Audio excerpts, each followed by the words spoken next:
Ma mère m'a regardé droit dans les yeux, et a dit, « Ton frère a plus besoin de la chambre principale que toi, dans ta maison. » Alors, je lui ai dit exactement où elle pouvait se la mettre, cette idée, à la poubelle, juste à côté de ses papiers d'hypothèque.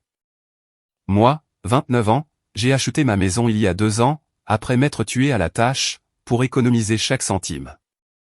C'est une modeste maison de style colonial de 3 chambres, dans un quartier calme, mais c'est la mienne. La chambre principale, c'est mon sanctuaire. J'en ai aménagé la moitié comme bureau à domicile, puisque je travaille à distance, en tant que développeur de logiciels. Et la salle de bain attenante, était un argument de vente majeur, lorsque je cherchais une maison. Mon jeune frère, Ryan, 24 ans, vient de se marier le mois dernier, avec Ashley, 23 ans. Ce sont de bons gamins, ils sont ensemble depuis l'université, et j'étais sincèrement heureux d'être son témoin. Ils vivaient dans un studio exigu du centre-ville, pendant qu'Ashley termine son diplôme d'infirmière, et leur bail se termine ce mois-ci. Il y a 2 semaines, ma mère, Carole, 54 ans, m'a appelé avec ce qu'elle a décrit, comme une merveilleuse nouvelle. Elle m'a informé, elle ne m'a pas demandé, elle m'a informé, que Ryan et Ashley allaient emménager chez moi temporairement, pendant qu'ils économisaient pour leur propre logement. Quand j'ai exprimé ma surprise, elle a complètement balayé mes inquiétudes. J'ai déjà tout réfléchi, a-t-elle dit. Ils prendront la chambre principale, car les couples mariés ont besoin de leur intimité, et d'un espace convenable. Tu déménageras dans la chambre d'amis. C'est parfaitement adéquat, pour un homme célibataire. La 3e chambre servira d'espace de rangement, et de future chambre d'enfant. Le moment venu. J'ai littéralement ri, pensant qu'elle plaisantait. Ce n'était pas le cas. Nathan, c'est ce que font les familles. Ton frère a besoin d'aide, et tu as de l'espace. Ne sois pas égoïste. J'ai essayé d'expliquer, que la chambre principale n'était pas seulement l'endroit où je dormais. C'était aussi mon bureau. Mon espace de travail, où je passe 8 à 10 heures par jour. L'installation que j'ai, avec mes 2 écrans, mon bureau debout, et mon équipement, ne pourrait absolument pas rentrer dans la chambre d'amis, avec un lit en plus. Tu peux travailler depuis la table de la cuisine, comme tous ceux qui travaillent à domicile, a-t-elle rétorqué avec dédain. Ryan et Ashley ont plus besoin de cet espace, que tu n'as besoin d'une installation de bureau sophistiquée. La conversation s'est détériorée, à partir de là. J'ai fait remarquer, que je paie l'hypothèque, l'assurance, les taxes foncières, absolument tout. Il ne s'agissait pas d'être égoïste. Il s'agissait d'un respect fondamental, pour mon espace, et pour ma vie. Sa réponse, a été d'invoquer mon père décédé. Ton père aurait honte, de la façon dont tu agis. Il a toujours fait passer la famille, en premier. De son vivant, il n'aurait jamais laissé ton frère galérer, pendant que tu vis dans le luxe. Ça m'a fait l'effet, d'un coup de poing dans le ventre. Papa est mort quand j'avais 15 ans, et Ryan n'en avait que 9. Maman a parfois utilisé sa mémoire comme une arme, au fil des ans, mais cette fois-ci, c'était particulièrement cruel. C'est papa qui m'a appris l'importance de travailler dur, d'économiser de l'argent, et d'être fier de ce que l'on possède. Il aurait compris exactement, pourquoi cette situation me dérangeait tant. Ryan m'a appelé ce soir-là, et je pouvais entendre Ashley, en arrière-plan. Écoute, Nathan, a-t-il dit, l'air mal à l'aise. J'ai dit à maman que nous serions très bien, dans la chambre d'amis. Bon sang, nous serions même reconnaissants d'avoir la chambre d'amis, mais elle insiste sur le fait, que ce ne serait pas approprié pour un couple marié. Qu'est-ce que tu en penses, toi, lui ai-je demandé directement. Il y a eu un silence. Honnêtement, je trouve ça super bizarre. Ashley est mortifiée. En fait, nous cherchions un autre appartement, mais maman a dit que nous serions stupides de payer un loyer, alors que tu as de la place. Elle a donné l'impression, que tu avais déjà tout accepté. C'est là que les choses, deviennent plus compliquées. Il y a 2 ans, ma mère s'est remariée avec James, 56 ans. C'est un type bien, il possède une entreprise de construction, il est calme, et respectueux. Il n'a jamais essayé de jouer au papa, ou de s'immiscer dans nos dynamiques familiales. Quand maman a présenté tout cet arrangement, il était en voyage d'affaires à Seattle. Hier, maman a appelé pour m'informer, qu'elle, James, Ryan et Ashley, viendraient ce week-end, pour m'aider à déménager dans la chambre d'amis. Ses mots exacts étaient, James est d'accord pour dire que c'est la meilleure solution, pour tout le monde. Nous ferons en sorte que ce soit aussi indolore que possible. Mais voici ce qui est intéressant. Environ 1 heure après cet appel, j'ai reçu un SMS de James. Nathan, nous devons parler, d'homme à homme. Quelque chose cloche ici, et j'aimerais comprendre toute la situation, avant ce week-end. Peux-tu me retrouver pour un café, demain matin? J'ai accepté de le rencontrer, mais je ne suis pas sûr de ce qui m'attend. James a toujours été cordial mais distant, ce que j'appréciais. Je n'avais ni besoin, ni envie, d'un père de remplacement, mais ce SMS suggère qu'il voit peut-être les choses différemment, de la façon dont ma mère les a présentées. La frustration va bien au-delà de la simple question de la chambre. Il s'agit d'un schéma que je commence tout juste à reconnaître pleinement. Quand Ryan a obtenu l'équivalent de son baccalauréat, maman lui a organisé une énorme fête. Quand j'ai obtenu mon diplôme universitaire, le premier de notre famille, elle a oublié de venir, parce que Ryan avait un match de baseball. Quand j'ai été promu développeur senior, sa réponse a été de demander si mon entreprise embauchait, parce que Ryan avait besoin d'un meilleur emploi. Quand j'ai acheté cette maison, son premier commentaire a été de dire à quel point Ryan adorerait avoir un endroit comme celui-ci, un jour. Je n'en veux pas à mon frère. Rien de tout cela n'est de sa faute. Au contraire, je pense que la protection constante de maman l'a freiné. Il est capable et intelligent, mais elle intervient toujours pour résoudre ses problèmes, avant même qu'il ne puisse les comprendre par lui-même. Cette histoire de chambre ressemble à l'expression ultime de cette dynamique. Même dans ma propre maison, ma réussite, mon espace, les besoins de Ryan priment automatiquement sur les miens. Apparemment, le fait d'être marié le rend plus digne de confort que moi, qui suis pourtant le véritable propriétaire de la maison. Mes amis pensent que je me laisse marcher sur les pieds, pour avoir même envisagé de les laisser emménager. Ma cousine, la nièce de maman, dit que je fais un drame, que ce n'est qu'une chambre, et que je devrais arrêter d'être aussi matérialiste. Ma grand-mère, la mère de papa, m'a appelé hier, après que maman lui a parlé de la situation, et son point de vue était très différent. Le cœur de ta mère est au bon endroit, mais elle a tort. Tiens bon, Nathan. Ton père aurait. Une part de moi se demande si je ne devrais pas simplement céder, pour préserver la paix. Ce ne serait probablement que pour quelques mois. Et ma fierté vaut-elle vraiment la peine de provoquer une rupture familiale? Mais une autre partie de moi, celle qui ressemble à la voix de mon père, me dit qu'il s'agit de bien plus qu'une chambre. Il s'agit de déterminer si je suis un adulte à part entière dans cette famille, ou si je serai toujours le grand frère, censé se sacrifier pour l'enfant chéri. James et moi nous rencontrons demain matin. Je ne suis pas sûr de ce dont il veut parler, mais j'espère qu'il pourra peut-être m'aider à faire la médiation dans cette situation. Ou peut-être qu'il va essayer de me forcer la main pour que j'accepte. Honnêtement, je ne le connais pas assez bien pour prédire comment cela va se passer. Suis-je en tort de ne pas vouloir céder ma chambre principale dans ma propre maison? L'obligation familiale devrait-elle primer sur les limites personnelles? Et que dois-je faire si James prend le parti de ma mère? J'ai retrouvé James dans un petit café du centre-ville, à 8 heures du matin. Il était déjà là à mon arrivée, assis dans une banquette d'angle, avec 2 cafés déjà commandés. Il s'est levé quand il m'a vu, ce que mon père avait l'habitude de faire, un geste de respect, et m'a serré la main fermement. Nathan, merci de me rencontrer, a-t-il commencé. Avant de discuter de quoi que ce soit d'autre, j'ai besoin que tu saches que je n'avais aucune idée de tout cela, jusqu'à hier après-midi, quand je suis rentré de Seattle.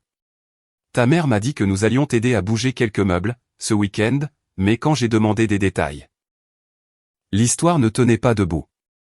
Il a sorti son téléphone, et m'a montré des SMS de ma mère. Il peignait un tableau, complètement différent. Que j'avais proposé d'aider Ryan et Ashley. Que je me sentais coupable d'avoir une grande maison, pendant qu'ils galéraient. Que j'avais offert la chambre principale de mon plein gré, parce que je voulais bien faire, pour la famille.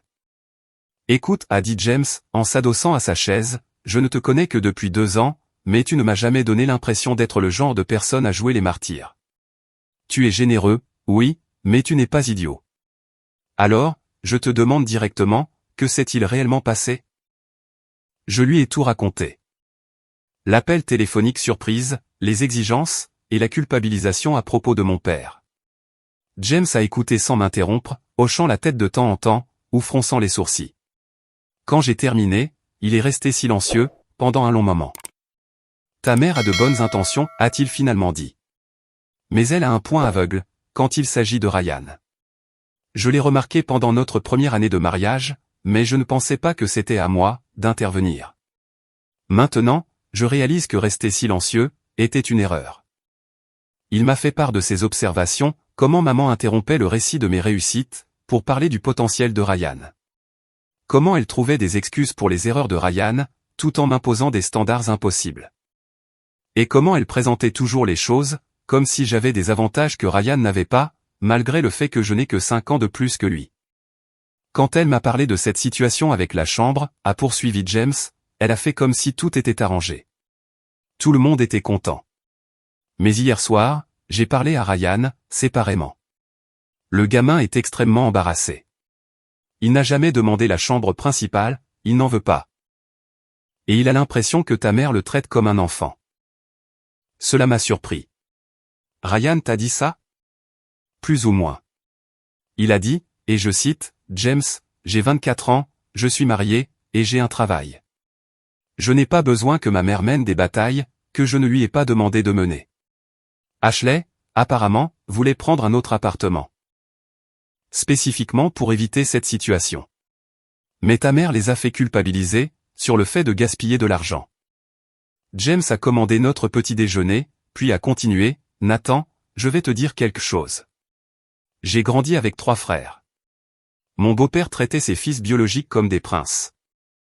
Alors que j'avais de la chance d'avoir des vêtements de seconde main. J'ai juré que si jamais je devenais beau-père, je ne laisserais jamais cette dynamique s'installer. Traitement égal, respect égal. J'apprécie vraiment, mais... Laisse-moi finir, a-t-il dit fermement, mais gentiment. J'ai failli à cette promesse. En restant silencieux pendant que ta mère favorise Ryan, j'ai été complice. Ça s'arrête maintenant. Ton père n'est plus là pour prendre ta défense. Et, bien que je n'essaierai jamais de le remplacer. Quelqu'un doit assurer tes arrières. Considère que je suis cette personne. Il a exposé un plan. Nous irions ensemble, à ma maison. Il avait déjà demandé à maman, Ryan et Ashley, de nous y retrouver. Il me soutiendrait dans toutes les limites que je voudrais fixer, mais il a recommandé d'être ferme, tout en restant généreux. Il pourrait rester, mais dans la chambre d'amis, en payant une part équitable des charges, avec un délai clair. Ta mère va résister, a-t-il averti. Elle va pleurer. Elle va te faire culpabiliser. Elle va encore invoquer ton père. Ne rentre pas dans cette manipulation émotionnelle. Énonce tes limites, et maintiens-les. Je m'occuperai de Carole, si nécessaire. Nous avons conduit jusqu'à chez moi, séparément. Quand nous sommes arrivés, maman était déjà là, avec Ryan et Ashley. Elle était entrée avec sa clé, et mesurait littéralement la chambre d'amis, avec un mètre ruban. « Oh, super, vous êtes là » a-t-elle dit joyeusement. « Nathan, je pense que ton bureau peut rentrer ici, si on le met en biais. » Carole l'a interrompu James. « Nous devons avoir une discussion de famille. » Tout le monde dans le salon. Une fois que nous avons tous été assis, James a pris les choses en main. Il y a eu un malentendu, concernant les arrangements pour vivre ici. Nathan, pourrais-tu clarifier s'il te plaît, ce que tu es prêt à offrir? J'ai pris une grande inspiration. Ryan et Ashley, vous êtes les bienvenus ici, pour une durée maximale de 3 mois, pendant que vous économisez pour une maison. Vous pouvez avoir la chambre d'amis, partager la salle de bain principale, et utiliser la cuisine ainsi que les espaces communs. J'aurai besoin de 400 € par mois. Pour couvrir l'augmentation des factures et les frais annexes. La chambre principale, et mon espace de travail, restent tels qu'ils sont. Maman a immédiatement commencé à protester. C'est ridicule. Tu vas faire payer un loyer à ton frère, et les entasser dans cette minuscule chambre? Ce n'est pas un loyer, maman. Ce sont les charges, et la chambre d'amis est plus grande que leur appartement actuel. Mais les couples mariés ont besoin d'eux. Carole a interrompu James, fermement. Nathan est le propriétaire de cette maison. Il paie l'hypothèque. Il offre son aide, et ses conditions sont plus que justes. Cette discussion est terminée. Maman s'est tournée vers lui, sous le choc. Tu prends son parti? Je prends le parti de ce qui est juste, a répondu James avec calme. Nathan n'est obligé d'héberger personne. Le simple fait qu'il soit prêt à aider, devrait être apprécié, et non critiqué. Ryan a finalement pris la parole. Maman, arrête. S'il te plaît. L'offre de Nathan est généreuse, et nous en sommes reconnaissants. La chambre d'amis est très bien. Plus que très bien, a ajouté Ashley. Madame Carroll, nous apprécions que vous veilliez sur nous, mais c'est entre Nathan et nous. Nous sommes des adultes, et nous pouvons gérer nos propres arrangements. Le visage de maman est passé par plusieurs émotions. Le choc, la blessure, la colère, puis quelque chose qui ressemblait à de l'embarras. J'essaie juste d'aider, a-t-elle dit doucement. Ton aide n'en est pas une, quand elle se fait au détriment de Nathan, a dit James gentiment, mais fermement. Tu fais ça depuis des années, Carol. Il faut que ça s'arrête. Il y a eu un silence très inconfortable. Puis, maman a attrapé son sac à main, et est partie sans un mot de plus. Ryan et Ashley se sont excusés profusément, m'ont assuré qu'ils étaient ravis de la chambre d'amis, et ont promis d'être des colocataires idéaux. Ils sont partis peu après, pour commencer à faire leur carton. James est resté avec moi. Tu t'en es bien sorti, a-t-il dit. C'était plus difficile que ça n'aurait dû l'être, parce que ce problème aurait dû être réglé, il y a des années, mais tu as bien géré la situation. Merci de m'avoir soutenu. Je ne m'y attendais pas. Nathan, est-ce que je peux te dire quelque chose? Il s'est assis sur mon canapé. Ta mère parle beaucoup de ton père. D'après ce que j'ai compris, c'était un homme bon, qui travaillait dur et aimait sa famille, mais elle a créé toute une mythologie autour de lui, qu'elle utilise pour justifier son comportement. L'homme qu'elle décrit. Celui qui voudrait que tu sacrifies tout pour Ryan, ne correspond pas au père, qui t'a appris à travailler dur, et à gagner ta vie par toi-même. Il avait raison, et entendre quelqu'un d'autre le dire, était profondément validant. Je n'essaie pas d'être ton père, a continué James. Mais je suis ton beau-père, et cela signifie quelque chose pour moi. Cela signifie assurer tes arrières, quand tu en as besoin. Ta mère finira par changer d'avis, mais cela prendra peut-être du temps. Ne cède pas d'ici là. Ryan et Ashley ont emménagé le week-end dernier. Fidèles à leurs paroles, ils sont d'excellents colocataires. Ils achètent des courses, nettoient derrière eux, et sont silencieux et respectueux. Ashley a même réorganisé mon garde-manger désastreux, en guise de remerciement. Les 400 € pour les charges ont été payés d'avance, sans que j'aie à le demander. Maman ne les a pas aidés à déménager, et elle me bat froid, depuis notre confrontation. Elle n'est pas activement hostile, juste absente. Elle n'a pas appelé pour notre habituelle prise de nouvelles du dimanche. Elle ne m'a pas envoyé par SMS, la recette que je lui avais demandée. Ça fait mal, mais je tiens bon. James, en revanche, a été de plus en plus présent. Il m'a invité à déjeuner 2 fois cette semaine, juste tous les deux. La première fois, nous avons parlé de travail et de sport, en évitant soigneusement le sujet qui fâche.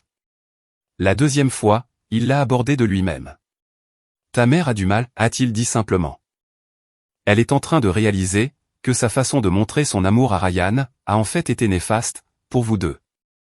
Pour lui, parce que cela a freiné son indépendance, et pour toi, parce que cela t'a fait te sentir moins valorisé. Elle l'a dit? Pas en ces termes, mais elle a lu des articles sur le favoritisme dans les familles. J'ai vu son historique de navigation. Elle n'est pas très subtile. Il a souri légèrement.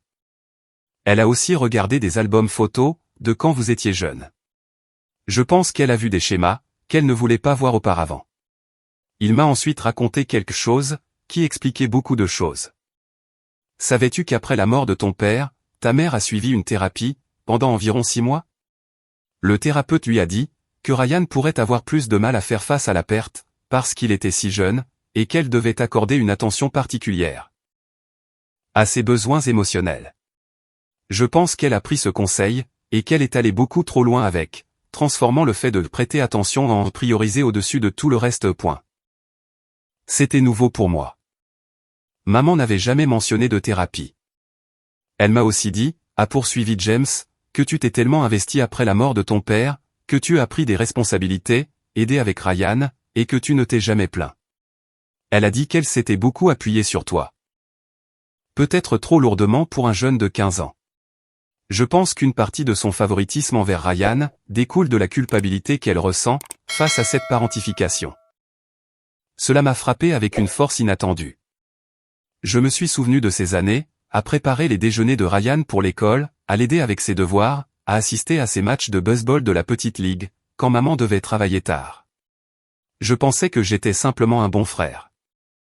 Je n'avais jamais réalisé que maman aurait pu voir cela comme un fardeau que je n'aurais pas dû porter. Cela n'excuse pas son comportement, a ajouté James rapidement. Mais ça peut t'aider à le comprendre. Hier, quelque chose d'intéressant s'est produit. Ryan m'a demandé si nous pouvions parler en privé. Nous nous sommes assis sur ma terrasse arrière avec des bières, et il était inhabituellement sérieux. Nathan, je te dois des excuses, a-t-il commencé. Pas seulement pour cette situation, mais pour des années, pour tout, en fait. J'ai essayé de balayer ça d'un geste, mais il a insisté. Non, écoute. J'ai beaucoup réfléchi, depuis toute cette histoire de chambre. Maman a toujours mené mes batailles, m'a trouvé des excuses, a dégagé le chemin devant moi, et je l'ai laissé faire parce que c'était facile, mais ce n'était pas juste envers toi. Il m'a parlé d'exemples que j'avais oubliés, ou peut-être bloqués de ma mémoire. Des fois où maman avait pris de l'argent de mon fonds pour l'université, pour payer les réparations de sa voiture. Des moments où les célébrations familiales pour mes réussites étaient éclipsées par des accomplissements mineurs de sa part. Des fois où il savait que maman était injuste, mais où il n'a rien dit, parce qu'il en tirait profit. Je ne suis plus un gamin, a-t-il dit. Je suis marié. J'ai un emploi. Je suis sur le point d'acheter une maison. Il est temps que je vole de mes propres ailes, et que j'arrête de laisser maman me traiter comme un bébé, et te traiter comme, je ne sais pas moi, comme le personnel de maison. Tu n'es pas responsable de la façon dont maman agit, lui ai-je répondu. Non, mais je suis responsable de la façon dont j'y réagis, et j'y ai réagi en profitant, même si je ne le faisais pas exprès. Ça s'arrête maintenant. Il m'a ensuite dit quelque chose qui m'a surpris. James m'a parlé à moi aussi, du fait d'être un homme, de l'indépendance, et des dynamiques familiales justes. Il a dit quelque chose qui m'est resté en tête, le succès de ton frère ne diminue pas le tien, et tes besoins ne comptent pas plus que les siens. Il a raison. Nous ne sommes pas en compétition, et maman doit arrêter d'agir comme si nous l'étions. La transformation a été remarquable. Maman a finalement rompu son silence la semaine dernière, en appelant pour demander si nous pouvions dîner, tous les 5.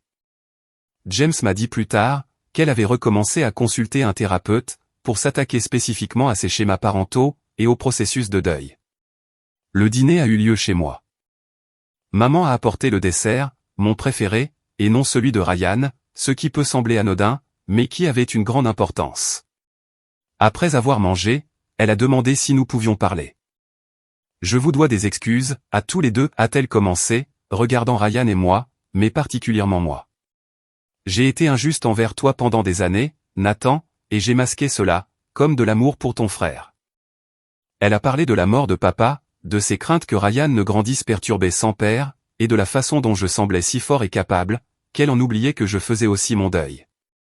Tu es devenu mon partenaire, pour élever Ryan, m'a-t-elle dit, les larmes aux yeux. Ce n'était pas juste. Tu étais un enfant qui venait de perdre son père, pas un parent de remplacement. Et ensuite, j'ai passé des années à compenser Ryan pour une perte, que tu avais subie toi aussi. Comme si ta douleur comptait moins, parce que tu étais plus âgé.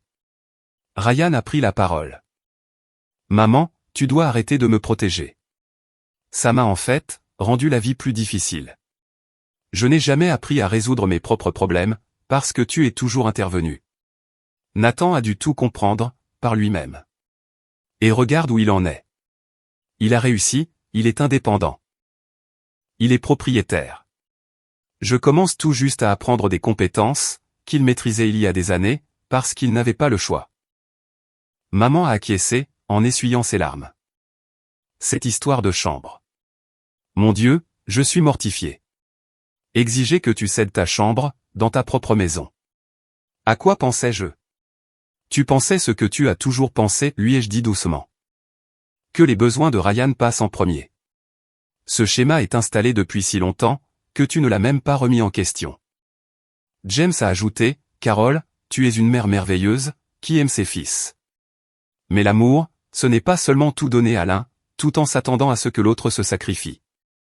C'est respecter les deux fils, en tant qu'individu ayant une valeur égale. Maman s'est tournée vers moi, peux-tu me pardonner? Pas seulement pour l'incident de la chambre, mais pour tout le reste. J'y travaille. J'ai répondu, honnêtement, ça m'aide de voir que tu t'en rends compte maintenant. Mais, maman, ça ne peut pas être juste des mots. Les choses doivent vraiment changer. Elle a accepté, et a tenu parole. Elle demande maintenant avant de passer me voir, plutôt que d'utiliser sa clé. Elle célèbre mes réussites, sans immédiatement bifurquer sur Ryan. Elle a arrêté de nous comparer, ou de suggérer que je devrais en faire plus pour lui. Ryan et Ashley ont trouvé leur maison. Ils signent chez le notaire dans 3 semaines, et déménageront d'ici la fin du mois. C'est une jolie première maison, à environ 15 minutes de chez moi. Maman a proposé de les aider à décorer, mais, et c'est énorme, elle m'a proposé la même chose pour chez moi, reconnaissant que je vis avec une décoration de célibataire, depuis bien trop longtemps. La plus grande évolution, concerne James. Nous avons développé une véritable relation, au cours de ces 2 derniers mois. Nous allons à des matchs de baseball ensemble. Il m'apprend la menuiserie, dans son atelier de garage. Et, nous avons des conversations honnêtes, sur la vie, le travail, et la famille. La semaine dernière, alors que nous travaillions sur un projet d'étagère, il a dit quelque chose de profond. Tu sais, Nathan, je pense que je comprends mieux ton père maintenant, même si je ne l'ai jamais rencontré. Je le vois dans ta façon de travailler, méthodique, soigneuse, et fière de faire les choses bien. Je le vois dans ta façon de traiter les gens avec respect. Tout en attendant la même chose en retour. Ta mère l'a maintenu en vie à travers des histoires, mais toi, tu l'as maintenu en vie par tes actions. Il me manque, ai-je admis, me surprenant moi-même par cette vulnérabilité. Bien sûr qu'il te manque. Il te manquera toujours. Mais, Nathan, je veux que tu saches que je n'essaie pas de le remplacer. J'essaie juste d'être une personne de plus, dans ton camp. Tout le monde mérite d'avoir quelqu'un, de son côté. Il a ensuite partagé sa propre histoire, sur la perte de son père très jeune, et sur la façon dont son beau-père, le traitait comme un enfant de second rang, comparé à ses fils biologiques. Je me suis promis de ne jamais perpétuer ce cycle. La biologie ne détermine pas la valeur d'une personne. Ryan et toi êtes tous les deux mes beaux-fils, et je suis fier de vous deux. Le véritable test, s'est présenté le week-end dernier. Mon cousin s'est fiancé, et la famille s'est réunie pour célébrer l'événement. Dans le passé, maman aurait dominé la conversation avec les accomplissements de Ryan, tout en me mentionnant à peine. Cette fois, c'était différent. Quand ma tante a demandé quelles étaient les nouvelles des garçons, maman a partagé les choses, de manière équitable, la signature prochaine de la maison de Ryan, et ma récente promotion en tant que chef d'équipe. Quand ma grand-mère a complimenté ma maison, maman n'a pas immédiatement mentionné que celle de Ryan serait encore plus belle. Quand mon oncle a fait une blague, sur le fait que j'étais le plus responsable, maman n'a pas ri avec lui. Elle a dit que ses 2 fils étaient responsables de manière différente. De petits changements, mais ils sont significatifs. Ryan et Ashley ont déménagé il y a 2 semaines. Leur pendaison de crémaillère a eu lieu hier soir, et c'était magnifique. Pas à cause de la maison en elle-même, mais pour ce qu'elle représentait. Ryan m'a pris à part, pendant la fête. Nathan, je dois te remercier. Pas seulement de nous avoir laissé rester avec toi, mais d'avoir tenu tête à maman. Ça nous a tous forcés à grandir, moi y compris. J'ai 24 ans, je suis marié, j'achète une maison, et jusqu'à récemment, maman me traitait encore comme un gamin qui avait besoin de protection. Tes limites m'ont libéré, moi aussi. Maman a entendu, et s'est jointe à nous. Il a raison. Je vous freinais tous les deux, de différentes manières. Ryan en le surprotégeant, et toi, en te sous-évaluant. Je suis reconnaissante que tu aies forcé cette conversation, même si c'était douloureux. Cette fête était la première réunion de famille, où je me suis senti comme un membre à part entière, plutôt que comme le frère aîné responsable, censé se sacrifier, et se taire. Maman m'a présenté à ses amis avec fierté, parlant de ma carrière, et de ma maison, sans bifurquer immédiatement sur Ryan. Elle a même sorti son téléphone, pour montrer des photos de l'aménagement de mon bureau, celui-là même, qu'elle avait un jour qualifié d'inutile. Mais le moment le plus marquant, est venu de James. Vers la fin de la soirée, il m'a pris à part. Nathan, j'ai pensé à quelque chose, a-t-il commencé. La fête des pères approche. Je sais que c'est probablement un jour difficile pour toi. Et ça l'a été, depuis que tu as 15 ans. Je ne suis pas ton père, et je ne prétendrai jamais l'être. Mais je me demandais, si nous pourrions peut-être faire quelque chose ensemble. Ce jour-là. Pas en tant que père et fils, mais en tant qu'homme de la même famille, qui se respecte, et qui assure les arrières de l'autre. J'ai accepté, et nous avons prévu d'aller pêcher, quelque chose que papa avait l'habitude de faire avec moi. Ton père a élevé un homme bien, a dit James, en me serrant l'épaule. Je le vois, tous les jours. La façon dont tu as géré toute cette situation, avec force, mais aussi avec grâce. C'est une force de caractère qui vient de lui, mais aussi de toi. Tu as pris ces leçons, et tu te les es appropriées. Ma maison est à nouveau paisible. Mon bureau est aménagé, exactement comme j'en ai besoin. La chambre d'amis est redevenue une chambre d'amis. Mais au-delà de l'espace physique, j'ai récupéré ma place au sein de la famille. Plus en tant que donateur perpétuel, ou en tant que personne responsable qui n'a besoin de rien, mais comme un égal, qui mérite le respect, et la considération. Maman a encore des moments, où elle retombe dans ses anciens travers, mais elle se rattrape. La semaine dernière, elle a commencé à me dire, que je devrais aider Ryan avec ses papiers de prêt immobilier, puis s'est arrêtée au beau milieu de sa phrase. Non, ce n'est pas ma place. Si Ryan a besoin d'aide, il peut te le demander lui-même. Et tu pourras dire non, si tu es occupé. Ryan a effectivement demandé, et je l'ai aidé, non pas parce que maman me l'a ordonné, ou parce que j'y étais obligé, mais parce que c'est mon frère, et qu'il me l'a demandé avec respect. C'est là toute la différence. L'aide découle d'un choix, et non d'une attente, ou de la culpabilité. James est devenu une bénédiction inattendue, dans ma vie. Pas un père, mais quelque chose d'autre de très précieux, un mentor, un ami, un défenseur. Il m'a montré que la famille peut s'agrandir et évoluer. Que les relations par alliance ne doivent pas nécessairement être gênantes ou distantes. Il a choisi de prendre ma défense, alors qu'il aurait pu rester neutre. Et ce choix a fait toute la différence. Hier soir après la fête, je nettoyais ma cuisine, quand j'ai trouvé un mot que James avait laissé sur mon comptoir. Nathan, ton père serait fier de l'homme que tu es devenu. Je sais que je le suis. J'ai gardé ce mot. Il trône maintenant dans mon bureau, à côté d'une photo de papa et moi, quand j'avais 14 ans, juste un an avant sa mort. Deux hommes différents, deux relations différentes, mais tous deux font partie de mon histoire.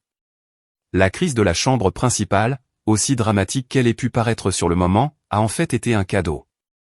Elle a forcé notre famille à affronter des années de dynamique malsaine. Elle a révélé que le chagrin de maman s'était transformé en favoritisme, que Ryan était prêt à être indépendant, mais qu'on ne lui en avait pas laissé la possibilité. Et surtout, que je méritais une considération égale, au sein de ma propre famille. Plus important encore, cela m'a montré, que se défendre soi-même n'est pas de l'égoïsme, c'est une nécessité. Que les limites ne sont pas des murs, mais des lignes directrices, pour des relations saines. Et que parfois, la chose la plus aimante que l'on puisse faire pour sa famille, c'est de refuser d'alimenter des schémas dysfonctionnels. Ma maison est à moi. Mon espace est respecté. Mes réussites sont célébrées.